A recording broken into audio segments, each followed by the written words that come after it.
I welcome everybody this morning to Psalm 62, which is a wisdom psalm. And Ecclesiastes, the book of Kohelet, as is Proverbs, are what is part of the ancient world, collections of reflections on life, aphorisms.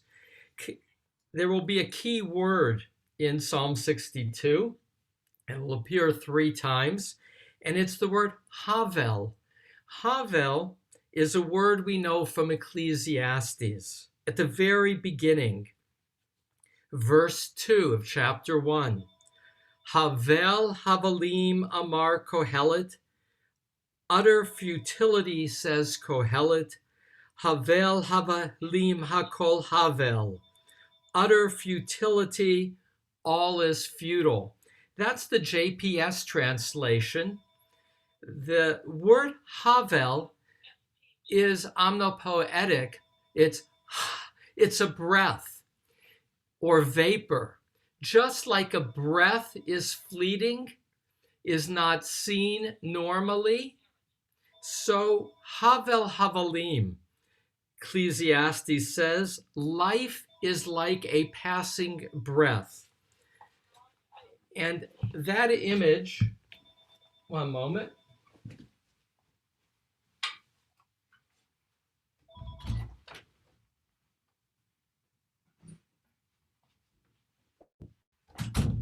That image of vapor, of life as futile, is a dimension of this psalm. What's distinctive to this psalm is the large number of audiences and the ambiguity of audience. So as I read it to you shortly, you'll see you're not sure if the psalmist is speaking to himself or to others.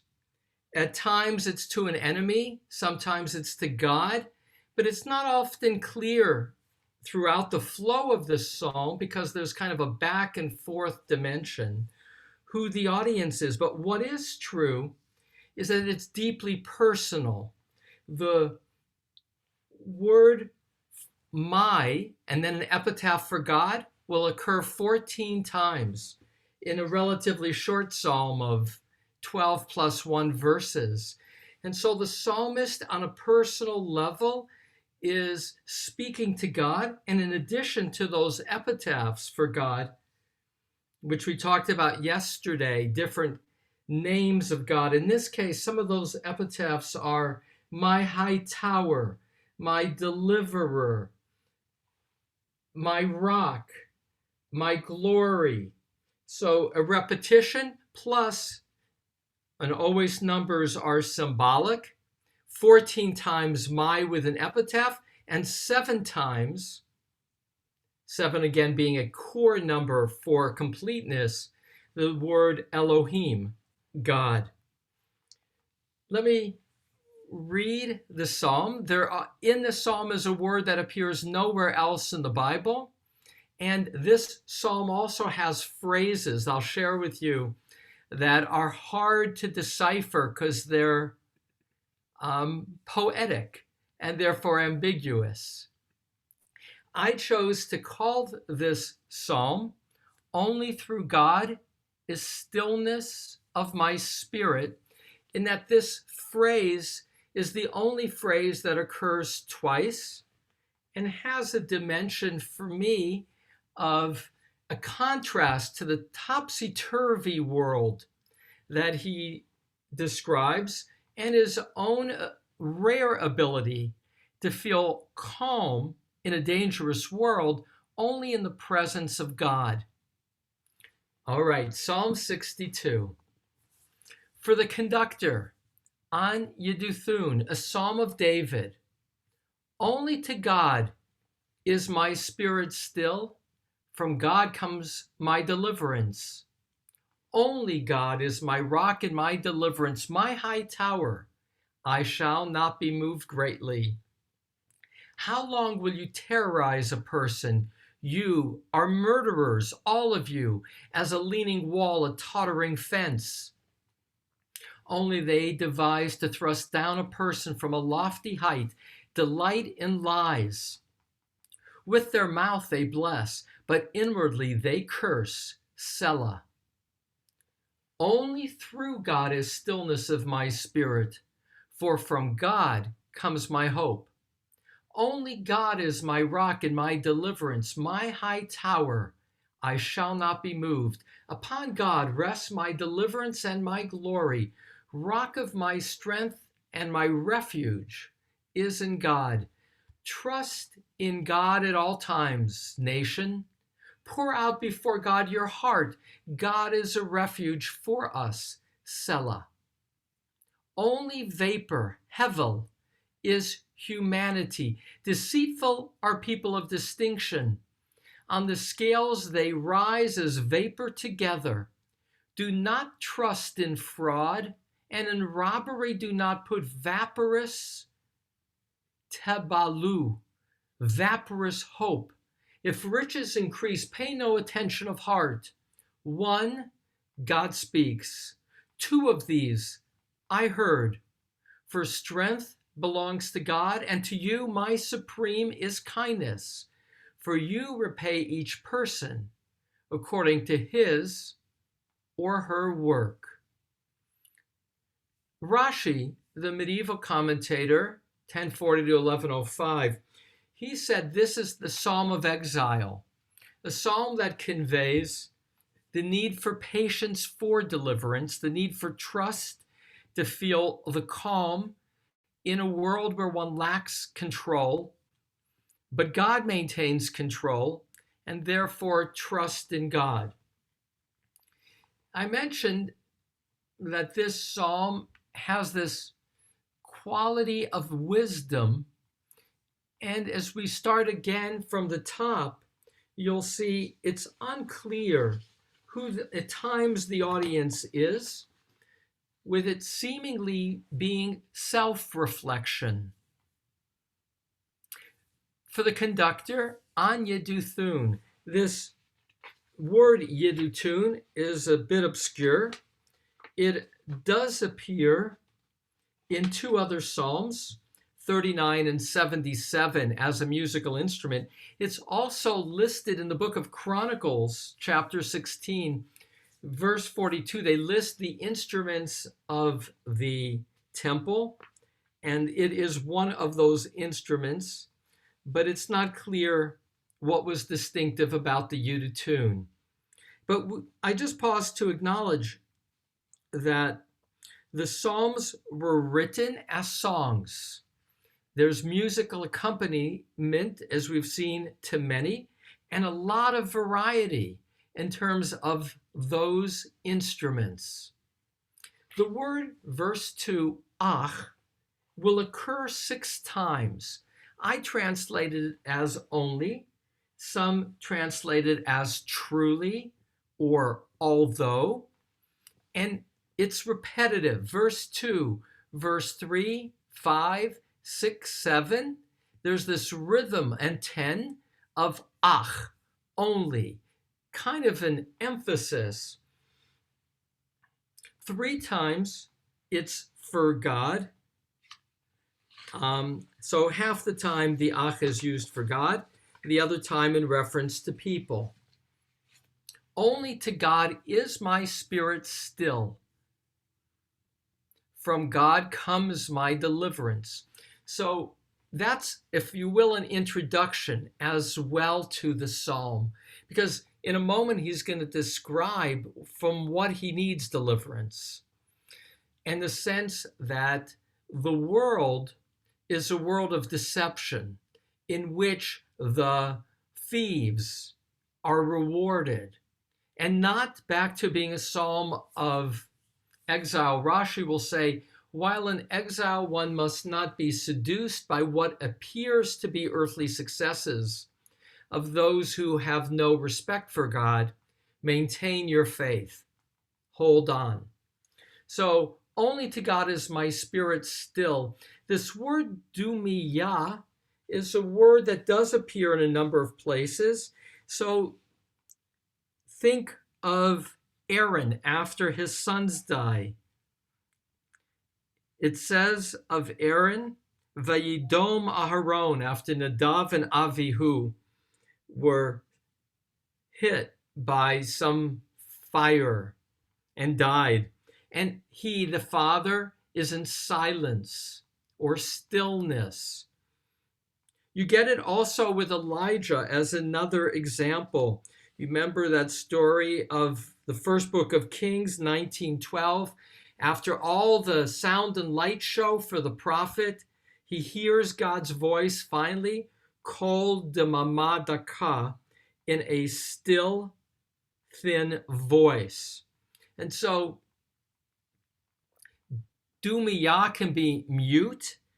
It can be stillness of an inner quality, but it also, and the classic commentators are actually split on its understanding in terms of how it's used elsewhere in the Bible. So I'll put out a couple names. We've seen Radak and Meiri. They're the ones who will interpret it as stillness or silence. And Rashi will say it means to await. So only to God do I await. But I like this meditative quality of the stillness of spirit. Verse 3, only God is my rock, my deliverance, my high tower. I shall not be moved greatly. That again is building on 2 in terms of why there is a quality of stillness.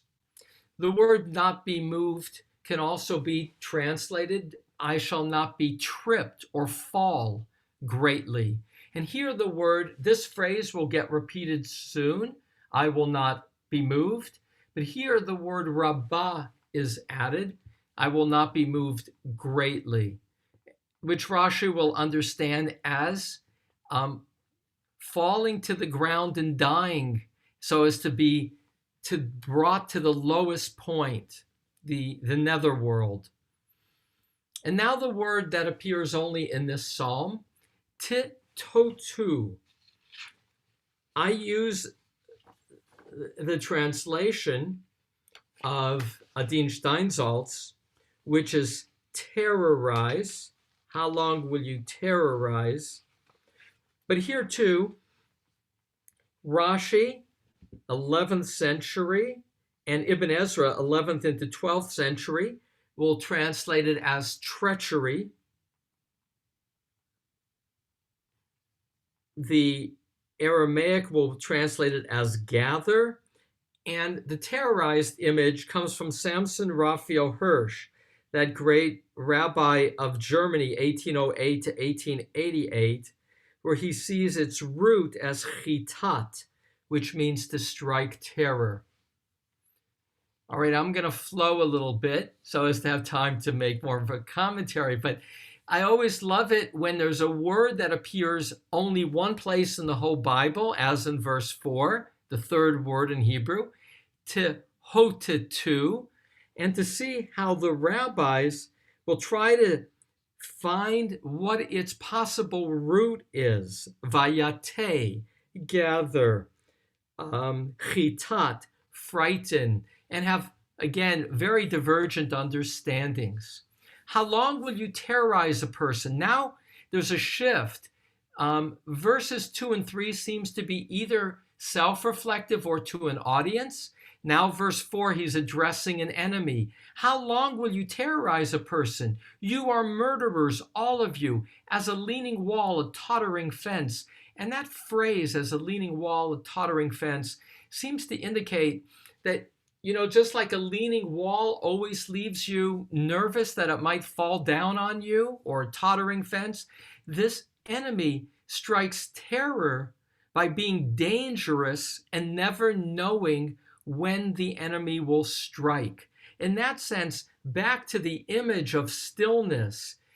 In regular life, the enemy always leaves turbulence, always leaves uncertainty.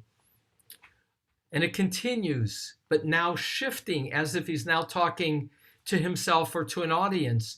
Only they devise to thrust down a person from a lofty height. delight in lies. With their mouth they bless, but inwardly they curse. Selah. So the characterization of the enemy is terrorizing, meaning you never know when they're going to strike, because they are always duplicitous, saying one thing to you, they'll bless you, but they're going to, stab you in the back. Inwardly, they're cursing you. And then that comes back to the refrain, the opening. Only through God is stillness of my spirit, for from God comes my hope. Here earlier it was God comes my deliverance, and here the word is hope, and therefore that which is hoped for is deliverance, to be saved. There's a subtle change in this regard. There's El Elohim Dumiyah, to God is my stillness. And here in verse 6, it's Lelohim Domi. So subtle changes. Samson Raphael Hirsch would characterize a transition in the psalm, in that in verse 2, he would say, the psalmist is saying, only with deliverance, only with an event up ahead will I have stillness. And here in verse 6, it's as if I have stillness now through God or with God. For I always trust in God. It's not an event, it's a way of experiencing God's presence. All right, let me keep flowing with these achs. Only God is my rock and my deliverance, my high tower. I shall not be moved. Upon God rests my deliverance and glory. Rock of my strength and my refuge is in God. And now verse 9. Again, we're not sure who he's speaking to, himself or to others. Trust in God at all times, nation. But there is a shift. Actually, here it's clearer. He's talking to the people, a nation. Now, my teacher and friend, Martin Cohen, in his commentary to Psalms, sees a lot of these as written by the priests or the Levites. And they are, he would say, spoken to the pilgrims. Trust in God at all times, nation. Pour out before God your heart. God is a refuge for us. In terms of this psalm, there is a holiday called Hoshana Rabbah. It's the last day of Sukkot, where we ask God to save us. This, because of this repetition of save, deliverer, you are my strength, is the psalm recited on Hoshana Rabbah. And now the last 4 verses, this shift to re-emphasizing a theme of wisdom. And that word that's used in Kohelet, hevel, I choose to translate it as vapor. Though, as I shared earlier, it can mean both breath and it could be futility. Only vapor is humanity. Deceitful are people of distinction. On the scales they rise as vapor together, meaning ultimately all people have no real substance. Now, some translators make a distinction between the 2 phrases at the beginning, B'nai Adam, the children of Adam, and B'nai Ish, the children of a man. And they'll say that Adam, is common folk, and B'nai Ish are people of distinction. So some will translate this as does the King James Version, as an example. Only, wait one second.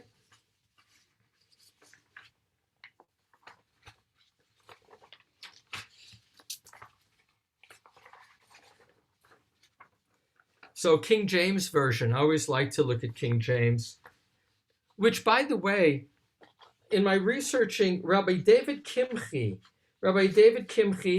is probably the commentator that I refer to the most besides Rashi as a classic commentator for Psalms. Rabbi David Kimchi, Radak, he lived in Narbonne, France, 1160 to 1235. And when I was researching him the other day, I read that the translators of the King James Version relied more on his commentary than any other of the Jewish commentators. So that's just an aside about Rabbi David Kimchi. As I get ready to read the King James Version, surely men of low degree are vanity, and men of high degree are a lie. To be laid in the balance, they are altogether lighter than vanity. Or Richard Levy, only vapor are the ordinary people, nobles are a lie. When they go up on the scales together, they are less than vapor. So I did it in terms of my translation in the order of the Hebrew words. So that's why I translate that last phrase as on the scales they rise as vapor together.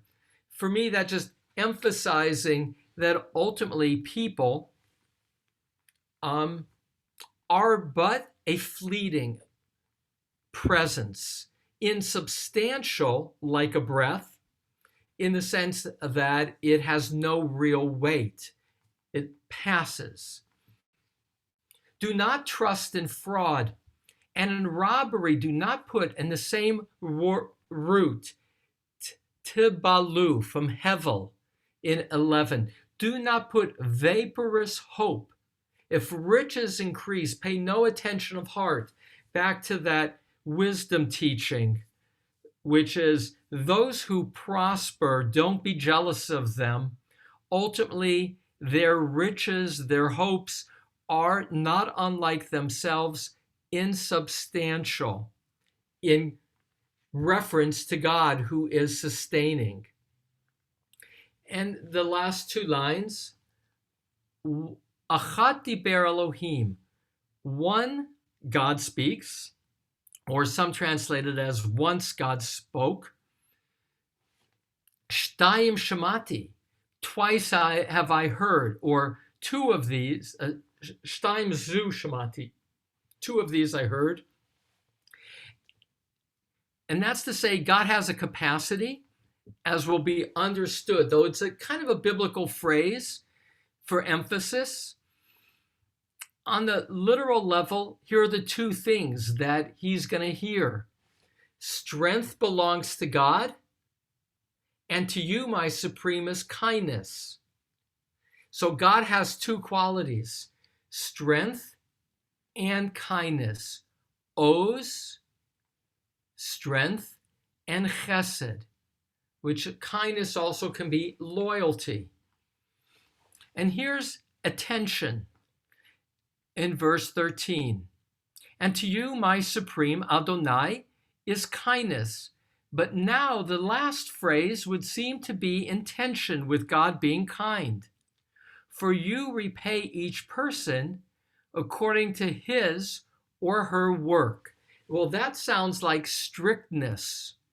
And indeed, in trying to address what seems to be a tension, the Talmud will make reference to this phrase, and they will say, God engages in strict judgment unless a person can't take it, and then God will lean toward kindness.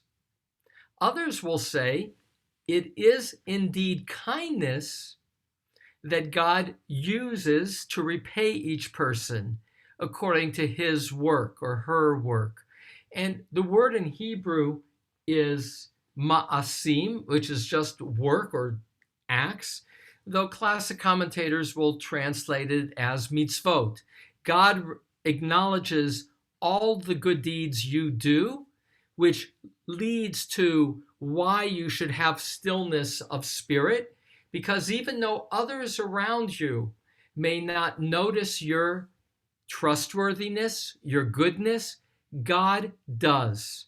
And so the two qualities that God manifests is strength to protect you from the insecurities of those who wield power corruptly, coupled with God being aware of your goodness, of the things that you do, and therefore before God, you can feel still. Or, if you will, back to Rashi, you can await God's redemption. Because God is taking note of your goodness, you can be calm. You can be in silence, not needing to rail against what seems to be the injustices around you. And so this psalm, Psalm 62, is a psalm that has this dimension of self-talk in large part, and would later become an important psalm for Jews in exile, which is to say, to pull it together thematically. We live in a world in which one can be insecure by the uncertainties of danger and more. One can be seduced potentially by the prosperity of ill-gotten gain. But ultimately, there is one thing that God says, because God is one, and yet at least two qualities that are manifest that allow for inner calm. And that is that God is strong, owes, he will overcome, and more. God takes note with kindness of your goodness, of each person's goodness. And so this psalm is not only personal reflection, in that sense, like Kohelet, because the book of Kohelet is personal reflection, but there's also the sense of an address, and Kohelet could also be an address beyond the psalmist to those around him, to the nation, and going forward would be seen as a national psalm of hope amidst the uncertainty which was the case of most of Jewish history. With that, Psalm 62, only through God is my spirit still. I look to gain some of your reactions. Alex, go ahead. This might be kind of out of your realm of expertise, but I'm looking at the end. Yeah. Verse 13. Yes. And just the last half sentence, I'm wondering how any Christian can believe in predestination or grace alone when this says God repays you according to your work. So it's something I researched in another context. The notion, it came up in an earlier psalm, and it's to say it was in the context of original sin that I did the research with Wikipedia and some of the sources there. What I found interesting in that, as I recall, is in the Catholic Church, there wasn't a sense of original sin, but that for Martin Luther, it became a concept, and Calvinism and throughout Protestantism became much more a defining image of God. And with that said, I don't have an answer, Alex, to a well-asked question in terms of how they dealt with this image that God is repays each person. Tishalem, it's the word we used at the end yesterday that Mimi asked about. Tishalem, makes whole, repays, gives peace to a person according to his or her deeds. I don't have an answer. It's a very good question. Maybe somebody else in our group would know from a Protestant perspective how predestination is understood here, but I don't. I have Good another, question. I have another comment, one more comment. Yes, Alex. This I shall not be moved brings Yeah. up great memories of my parents taking me to, as a kid to civil rights demonstrations and sit-ins and singing "We Shall Not Be Moved." Yeah. That was, And, so that's where the phrase came from. I wonder if that phrase came, in that gospel, if that came from the Psalms. It could well have been. And in that regard, let me just, it appears twice. It's in verse 3 and in verse 7. At the end of those verses, I shall not be moved. And as I say, most of the translations, or many, have I shall not fall, or I shall not stumble. And that's again a piece of the ambiguity of the word. But I used the translation of not be moved because right before it is, you are my high tower. And a high tower seems to be a perspective that is steady. And for me, that didn't feel like stumbling. That felt like being stable. And again, there's nuance, and the word is used in different contexts in the Bible to lean one way or the other. But thank you, Alex, for the association to the civil rights song, we shall not be moved. And that being the theme here, and we shall not be moved because of our faith in God as our tower of strength. Any other reactions this morning to Psalm 62? Julia? Well, I'm just trying to get my head around this one thing God has spoken, two things I have heard. Yes. I mean, is there a sense there of, repeated revelation in which meanings change, deepen in meaning, change meaning, pre-exile, post-exile? Or is it that justice and mercy are one thing, but we hear them as two things? Exactly. So it feels very like meta-psalmic. Like we hear the psalm once, or it's spoken once, but we hear it multiple times.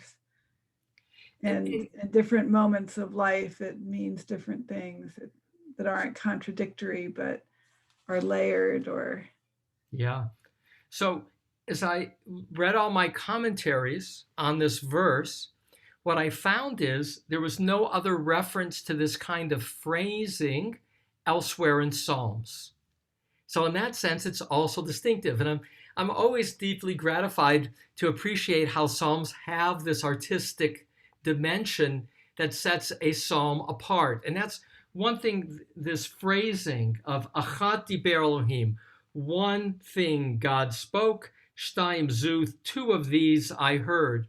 That phrasing doesn't occur. It does appear elsewhere, like in the prophet Amos, where he talks about where numbers are used. But back to your question, and that is, how do you parse it? And I underlined the word parse because there isn't a pattern, and that allows for a variety of directions. Now, on this, some people, kind of put a period here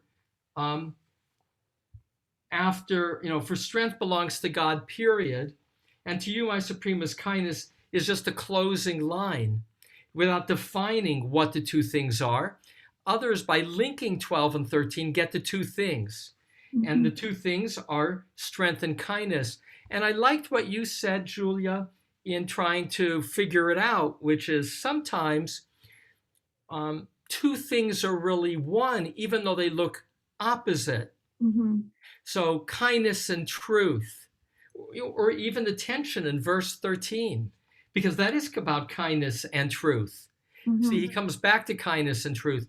Kindness and truth and judgment can really be judgment, the nature of judgment, or if you will, the nature of God's word always has two qualities to it that can seem at odds. One is strength, identified with military strength, and the other is kindness. And ultimately, what's distinctive to God is that what looks like two things, even contradictory things, define God, which is a really good punchline to a wisdom teaching. Mm-hmm. Mm-hmm. And for the rabbis later, as I shared in my introduction to this morning's psalm, they'll use that to say, anytime you read a word in the Bible, you're reading more than one understanding through in God's mind. Or we'll say in the Talmud, every verse can be discerned to have many different teachings. And so they'll quote this verse of Psalms, in part because it's unique, to be the proof text for the multiplicity of possibilities of any word and any divine phrase. So with that, with a rich psalm, I do smile to, again, grow in my appreciation for the richness of the poetry, and as poetry, the use sometimes of words in original ways, even phrasing in original ways that keep one engaged with what is it the Psalter will say. But ultimately, and I'm going to look to shift even more as we continue to move forward with the question, how is this psalm relevant to me in my own understanding of life? And to me, this is a poem about stillness of spirit that we gain in a topsy-turvy world by seeking and believing in a divine presence that is simultaneously strong and kind, simultaneously providing assurance that what really matters is that which is enduring. So a final saying of Kaddish for today, for those who would wish to honor a loved one, we have the privilege of answering Amen as Kaddish is recited. Yitkadal v'yitkadash shemei rabbah. Amen. Be'alma divra kirute v'yamlich malchute b'chayechon uv'yomechon uv'chaye dechol beit Yisrael ba'agala uv'zman kari v'imru Amen.